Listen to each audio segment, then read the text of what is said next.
નમસ્કાર, આપ જોઈ રહ્યા છો spark today news Gujarat. ST નિગમ દ્વારા વડોદરા ડિવિઝનના પાનીગેટ એસટી ડેપો ખાતે એક કાર્યક્રમ કરવામાં આવ્યો. આદરણીય નરેન્દ્ર મોદી અને હર્ષ સંઘવીના સ્વચ્છતા અભિયાનના સંદેશ સાથે સ્વચ્છતા અભિયાન હાથ ધરવામાં આવી. પર્યાવરણને ધ્યાનમાં રાખી એસટી ડેપો ખાતે વૃક્ષારોપણ, એસટી બસની સ્વચ્છતા અને બસમાં મુસાફરી દરમિયાન ડ્રાઈવર અને કંડક્ટરને સ્ટાફ ખૂબ જ મહેનત કરતા હોય છે, ત્યારે તેમના સ્વાસ્થ્યને લઈને પણ મેડિકલ કેમ્પનું આયોજન કરવામાં આવ્યું હતું, જેમાં પરિવારને પણ ફ્રી મેડિકલની સુવિધા આપી તેમનું સ્વાસ્થ્ય સારું રહે એવા આશયથી મેડિકલ કેમ્પનું આયોજન કરવામાં આવ્યું હતું. પાનીગેટ ડિવિઝનના વિભાગીય નિયામક J N. Patel, engineer Anjanaben Patel, depot manager Jagrutiben, યુનિયનના હોદ્દેદાર રીતેશ રાવ, અમિત શાહ અને કર્મચારીગણ, હેડ મિકેનિક તેમજ તમામ સ્ટાફના આ કાર્યક્રમમાં જોડાયા હતા. સ્પાર્ક ટુડે ન્યૂઝથી નરેશ પરમાર. જે રીતે આદરણીય વડાપ્રધાન શ્રી નરેન્દ્ર મોદી અને આપણા ગુજરાતના હર્ષ સંઘવી સાહેબ દ્વારા જે રીતે સ્વચ્છતા માટે એક આહ્વાન કરવામાં આવ્યું છે, ત્યારે તમામ વિસ્તારના શહેર અને ગલીએ ગલીએ સફાઈ કાર્યક્રમો થતા હોય છે, ત્યારે આજે એક સરકારી ખાતું એટલે કે એસટી વિભાગના પાણીગેટ ડિવિઝનના કર્મચારીઓ અને એના અધિકારીઓ દ્વારા આજે એક સુંદર કાર્યક્રમ કરવામાં આવ્યો છે.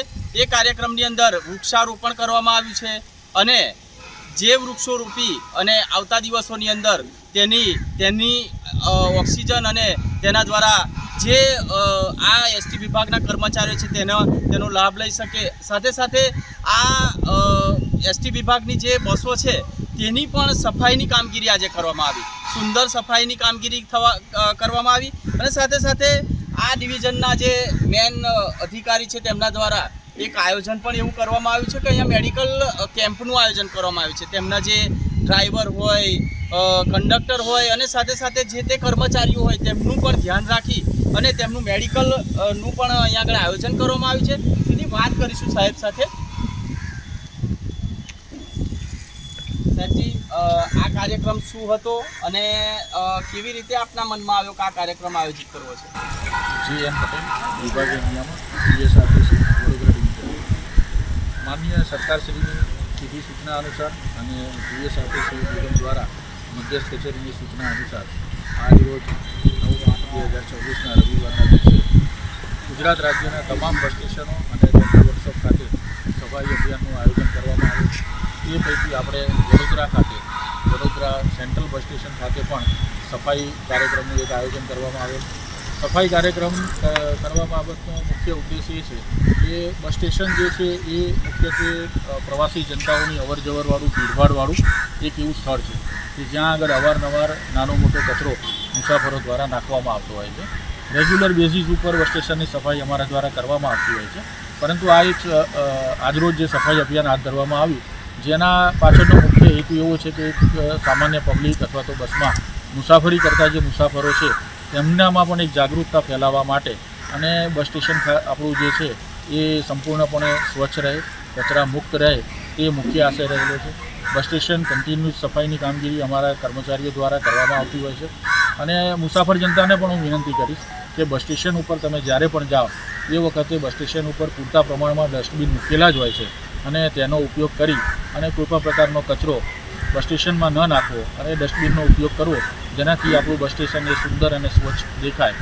એની સાથે સાથે અમે અમારી બસ જે છે જીએસઆરટીસીની એસટી બસ, એ દરેક બસમાં પણ ડસ્ટબિન મૂકેલા છે.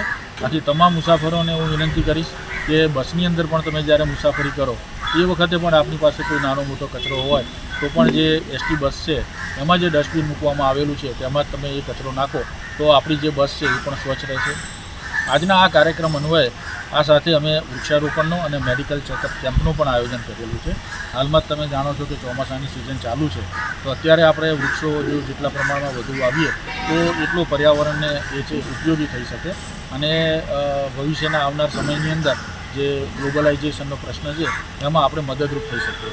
આથી પાણીગેટ ડેપો ખાતે વૃક્ષારોપણનો અમારા અધિકારીઓ, કર્મચારીઓ અને અમારા યુનિયન આગેવાનોની સાથે રહી અને કાર્યક્રમ કર્યો છે. બીજું વધારાનું કે આજે પાણીગેટ ડેપો જે છે સેન્ટ્રલ બસ સ્ટેશનના કર્મચારીઓ અત્યારે ફરજ બજાવે છે અને બરોડા સિટીનો આ એક માત્ર ડેપો છે. તો અહીંયા આગળ જે કર્મચારીઓ ફરજ બજાવે છે તેઓ પણ પોતાની નોકરીના સમયના કારણોસર અવારનવાર તેઓ લોકોને નાના મોટા પ્રોબ્લેમ્સ હોય, પરંતુ સ્પેશિયલ દવાખાને જઈ અને ચેકઅપ કરાવવું એ શક્ય બનતું હોતું નથી અને તેઓ ટાળતા હોય છે. તો એવા શુભ આશયથી કે ભાઈ એસટી ડેપોની અંદર જ મેડિકલ ચેકઅપનું આયોજન થાય તો પ્રાઇમરી બેઝ ઉપર તેઓના હેલ્થની ચકાસણી થઈ શકે અને કોઈ નાની મોટી બીમારી તેઓને હોય તો એ પ્રાઇમરી સ્ટેજ ઉપર અત્યારે જ તેમના ધ્યાનમાં આવી જાય અને એનું જે યોગ્ય ટ્રીટમેન્ટ લેવાની હોય એ લઈ શકે. એવા ખૂબ શુભ આશય સાથે આ એક 3 કાર્યક્રમનું આયોજન કરેલું છે. આની સાથે સાથે અમે બસની ડીપ ક્લિનિંગ પણ અમે કરીએ જ છીએ, પણ એ પણ એક કાર્યક્રમનો આજે સમાવેશ કર્યો છે કે જેમાં બસ જે છે એ અંદર અને બહારથી સંપૂર્ણપણે સ્વચ્છ રાખવી અને હવે આવનારા સમયની અંદર પણ બસ સ્ટેશન સ્વચ્છ જોવા મળશે તથા બસો પણ જે છે એ જે અત્યાર સુધીમાં એની જે સફાઈનું ધોરણ હતું એમાં પણ ઉચ્ચતમ ધોરણો હાંસલ થાય એવા અમારા સદાય પ્રયત્નો રહેશે. સરજી, અત્યારે વડોદરા શહેરની અંદર જે મુસાફરો છે જે એસટી બસનો લાભ જાણવા મુજબ ઓછો લઈ રહ્યા છે, તો એના માટે શું કામગીરી કરવામાં આવે છે? ના, હકીકતમાં એસટી બસનો મુસાફરોનો લાભ જે તમે છેલ્લા ઘણા સમયથી જુઓ તો બસની ફ્રિકવન્સી પણ વધારવામાં આવેલી છે, બસોની સંખ્યા પણ વધારવામાં આવેલી છે. બસની જે ક્વોલિટી કહીએ આપણે, જે પહેલાં અગાઉના સમયમાં જે બસીસ હતી એના કરતાં અત્યારે બસમાં બેસવાની જે કમ્ફર્ટ છે એ સીટની ડિઝાઇન પણ ચેન્જ કરવામાં આવેલી છે. ઇવન ધો એર સસ્પેન્શન પણ ફિટ કરવામાં આવેલા છે કે જેના કારણે બસમાં મુસાફરી કરતા મુસાફરો હોય એ લોકોને જર્ક પ્રમાણમાં ઓછા લાગે. એટલે એ પ્રમાણની નવી અદ્યતન ટેકનોલોજી સાથેની બસીસ અત્યારે મુસાફરો માટે મૂકવામાં આવેલી જ છે અને બસ સ્ટેશન ઉપર તમામ મુસાફરો પણ એનો લાભ લઈ રહ્યા છે. આ સાથે મારે બીજી વાત પણ એ કરવી છે કે ગઈકાલથી જ આપણે બરોડા બસ સ્ટેશન ખાતેથી બરોડાથી અંબાજી માટેની એક નવીન એસી બસ જે છે એ આપણે ચાલુ કરેલી છે. એટલે મુસાફરો જે છે એ સંપૂર્ણપણે લાભ લે જ છે અને હજુ પણ મુસાફરોની જે પણ જરૂરિયાત છે એને ધ્યાનમાં રાખી અને સંપૂર્ણપણે મુસાફરોની સગવડતામાં વધારો થાય અને તેઓને કોઈ તકલીફ ના પડે તે પ્રમાણેની બસીસની ટાઈમ ટેબલનું આયોજન અમે રાખવું પડે. શું નામ સરજી આપનું? જે.એમ. પટેલ, વિભાગીય નિયામક, એસટી વડોદરા. તો આ હતા એસટી વિભાગના અધિકારી અને એમના દ્વારા એક સુંદર એક મેસેજ આપવામાં આવ્યો છે કે એસટી બસની અંદર બેસતા તમામ જે રાહદારીઓ હોય, આવતા જતા જે બસમાં બેસતા જે મુસાફર હોય તેમણે પણ પોતાનું ધ્યાન રાખવાનું છે. પડીકી ખાઈને પણ થૂકે ના અને કચરો ત્યાં આગળ ના નાખે અને નાખે તો એ ડસ્ટબિન હોય તેમાં નાખે. આ સુંદર આયોજન હતું આજના કાર્યક્રમની અંદર. જે રીતે આજે કાર્યક્રમ કરવામાં આવ્યો, વૃક્ષારોપણ, સફાઈ અને મેડિકલ કેમ્પ, ખૂબ સુંદર આયોજન હતું અને વડોદરા શહેરની જનતાને તેમણે પણ અપીલ કરી છે કે બસનો પણ ખૂબ લાભ લો. Spark today news.